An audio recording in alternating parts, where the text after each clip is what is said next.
আজকে অনেক দিন পরে মা দেখো গলদা চিংড়ি নিয়ে এসেছে। কি বড় বড় চিংড়িগুলো, সাইজটা দেখো, এক একটা ভীষণ বড় বড়। এবার এই মাছগুলোকে ভালো করে সারিয়ে নিতে হবে আমার। আর এই যে দেখো, সুর ধরে টেনে ধরে রেখেছি, সাইজটা কিন্তু বেশ বড়। আর এই মাছটা না অনেক দিন পরে আমাদের বাড়িতে আনা হলো, কারণ এই মাছের যা দাম, সহজে তো আমাদের পক্ষে খাওয়া সম্ভব না। এই মাছ 4 পিস এনেছে, এইটাই আমরা দুজনে দুবেলা করে খেয়ে নেব।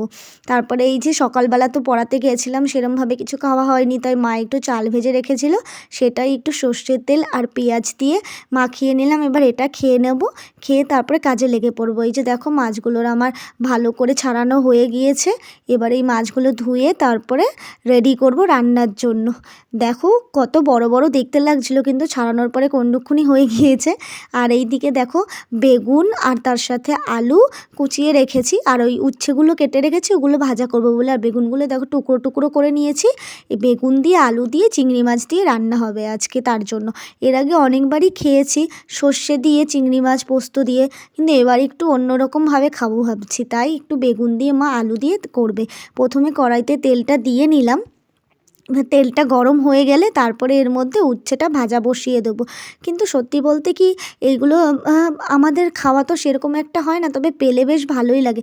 আমি এবার এই মাছটার মধ্যে একটু নুন আর হলুদ মাখিয়ে রেখে দিচ্ছি, আর এইদিকে উচ্ছেগুলোও নুন হলুদ মাখিয়ে নিচ্ছি, কারণ তেলটা তো গরম হয়ে গিয়েছে, এবার উচ্ছেগুলো ভাজা করে নেবো তাই। এবার তেলে দেখো একটা একটা করে উচ্ছেগুলো সব ঢেলে দিচ্ছি, দিয়ে উচ্ছেটা ভাজা হয়ে গেলে তারপরে চিংড়ি মাছটা বসিয়ে দেবো।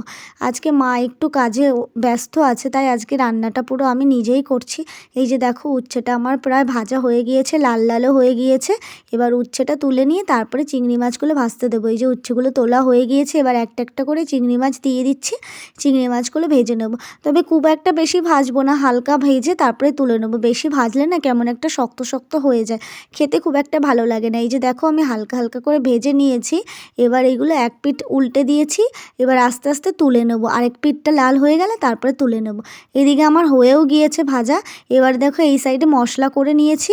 এর মধ্যে মা দিয়েছে সর্ষে, পোস্ত, সব কিছুই দিয়েছে, আর তার সাথে একটু টমেটো ছিল ঘরে, সেটা দিয়ে দিয়েছে, আর তার মধ্যে একটু লঙ্কা দিয়ে দিয়েছিল বেটে। আর এই যে দেখো, কড়াইতে এবার আমি দিয়ে নিচ্ছি এই কিছুটা জিরে ফোড়ন দিয়ে তারপরে রান্না করবো। আর এইদিকে যে বেগুন আর আলুগুলো আমি নুন হলুদ মাখিয়ে রেখেছিলাম, সেগুলো এক এক করে দিয়ে দেবো। প্রথমে এই যে আলুটা দিয়ে দিচ্ছি কড়াইতে, আলুটা একটু হালকা ভাজা ভাজা হয়ে গেলে তারপরে বেগুনটা দেবো, কারণ আলুটা ভাজতে একটু সময় লাগে, আর বেগুনটা তো বেশি ভাজা লাগে না। বেগুনটা হালকা ভেজে নিলে তারপরে বেগুনটা সেদ্ধ এমনিতেও জলে হয়ে যায়, তাই বেগুনটা বেশি ভাজবো না।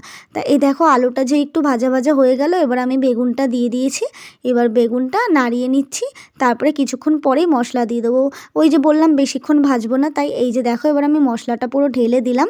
এবার এর মধ্যে একটু নুন আর হলুদ অ্যাড করতে হবে, সেটা দিতে আমি ওর বাটিটার মধ্যে ভুলে গিয়েছিলাম। এই যে কড়াইতে একবারে নুন হলুদ দিয়ে ভালো করে কষিয়ে নিলাম। এবার চিংড়ি মাছগুলো দিয়ে দিচ্ছি, দিয়ে আর একটু খানিকক্ষণ কষাবো, কষিয়ে তারপরে এর মধ্যে জল ঢেলে দেবো। আজকে একটু মনটাও ভালো নেই, কারণ আজকে আমার একটু প্রবলেমে ছিলাম, কিন্তু এই যে মা এই চিংড়ি মাছটা এনেছে দেখে যেন মনটা আমার ভালো হয়ে গেল, কারণ অনেক দিন পরে খাবো তো, এটা বেশ আনন্দ ফিল হয়। কোনো কিছু অনেক দিন ধরে ইচ্ছা হয় খাবার, কিন্তু খেতে পারি না, হঠাৎ করে তারপরে যখন পেয়ে যায় না, বেশ মানে মনটা খুব খুশি হয়ে যায়, এই বুঝি সব কিছু পেয়ে গেলাম।